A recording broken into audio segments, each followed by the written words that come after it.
Hi, this is Roslynn Eve, and we're looking at more exciting art. And today we are looking at this artist. The name is Stephen or Stefan. I'm not sure which the artist prefers. D. Ferris. I hope I'm saying it correctly.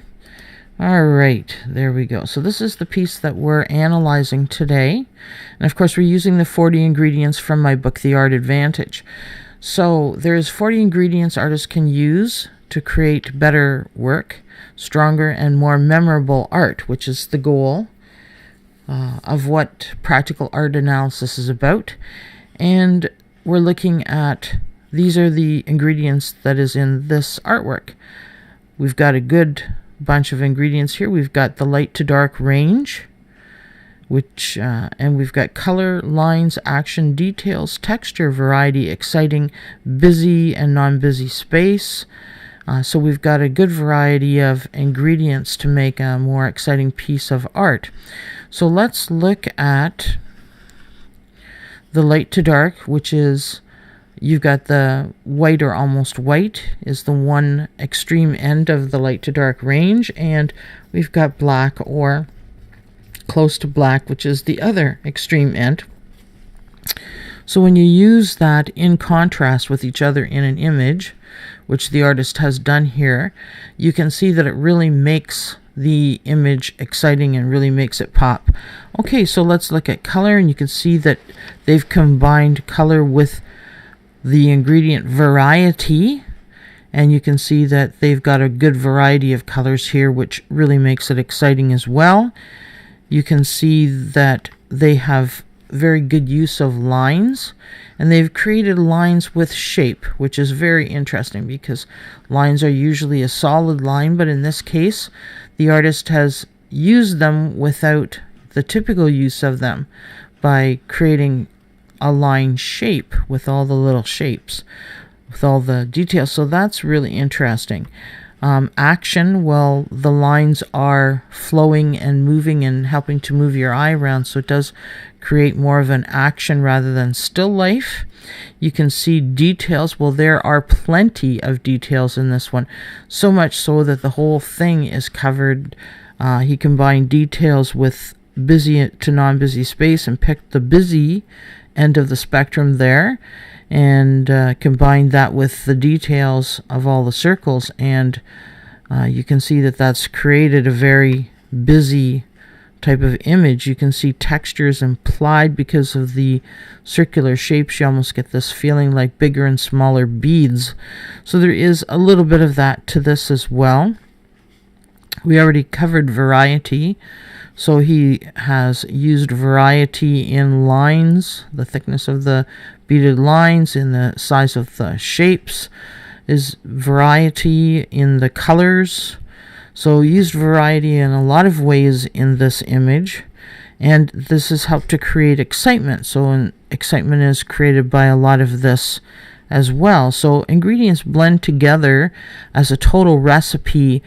Depending on what ingredients that the artist puts into it, I look at it as a recipe of this particular artist's creation.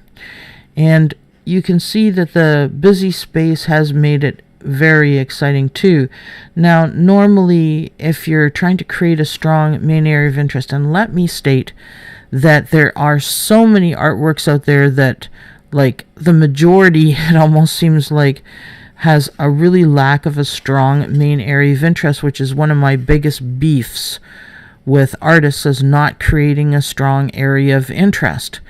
Now, look at how this is a strong area of interest, but it's in the wrong location, because you've got size, you've got the light to dark range, and you've got the shapes all in one zone, but it's out at the edge, which creates poor containment when main areas of interest are too close to the edge. So some people would say, oh, but it must be these circle shapes, because these are the only ingredient in here that is a complete circle, other than all the little beads, are these areas here, and one of them is on the third line, or close enough to the third line cross point there to be put in the power position. I look at the the third line cross points, which are here, here, here, and here, or slightly out, or etc. It can be a little bit around that zone, as being like power points, because when you put a main area of interest there, it creates a really strong impression. So on the line itself, 1/3 in, or 1/3 down in this case, and 1/3 in from the side, you see. Okay, so if you were putting this on the line, which this is, you see how it's not as strong of a main area of interest as if it was here. So this is what I mean by they're sort of like power points for artists when they put things in those zones or close to the zones. Even if it's out a little bit from there, it still creates a very strong impression and adds to the strength of an area of interest. But what else is going in there determines that as well. So what you end up with is competing things. You see how this large competes with this, competes, you see what I'm saying? So what you're trying to do is put your strongest ingredients in one, concentrate them a little more in one zone. Like if you were going for a darker area like this where there's less busy space, which is good, because this is so busy, then that would be a way of determining where the main area of interest is to put a way less busy zone or a non-busy zone within there for people to be drawn to it. Okay, so you can see how close to a masterpiece this is if the artist had just shifted things a little bit or altered the composition just a little bit, and then you'd have a really, more towards masterpiece level of artwork. So that's how good this artist is, just a smidge off from, it being so good, right? And just to show you how much this artist has developed and progressed in their work, because I believe that this artist is going places. And so just to show you that, this image is the same image, it's just turned on its side there. You can see how this is on the side here, where in this case he's put it on the bottom. You see how you've got all this green here. It's the same green as it is right here, see? Which is another, he could have used this as a main area of interest again if it was moved into here, or here, you see, or here.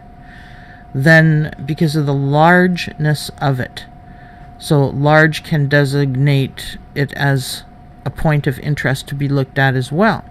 So there's a lot of ways that you can create that main area of interest. So it's not going to be as memorable and strong as, let's say, a Rembrandt, and that's why. Okay, so let's just look at some of his other work here. I think, is it this one? No, it's not that one. How about this one? There we go. Okay, so this is another of his pieces, and again you can see that it's lacking a main area of interest. Other than that, isn't it gorgeous?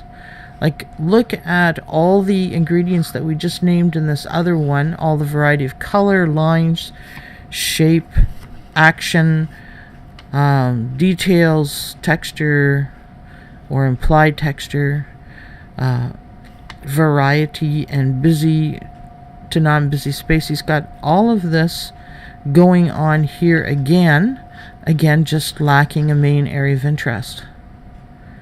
This here, now, even though it's so detailed and interesting, as soon as you get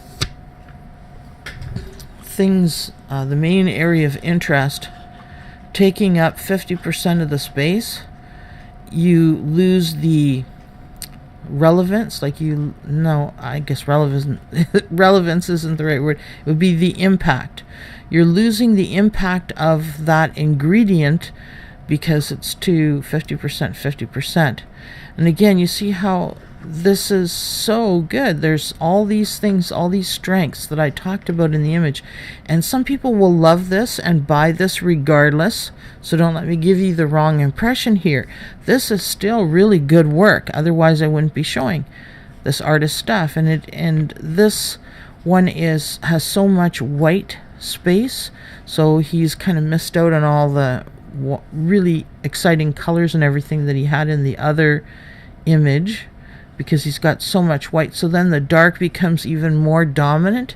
So there is no really strong dark space to balance that out and again create a strong main area of interest. And you can see this is one of the ones that I think is really, I would say, second to this here one. I would say is this one, because you can see that he has left some darker spaces in there in his composition. It would just be nicer if they were a little bit larger or a little bit stronger, because he's got plenty of white space in here. So then to have a couple strong areas of dark space would create that strong area of interest. Or again, non-busy, or combine non-busy and dark together on a third line again to create a strong main area of interest. And the same here, you can see again he's got all the beautiful detail, all the lines, the shapes, the colors. Yeah.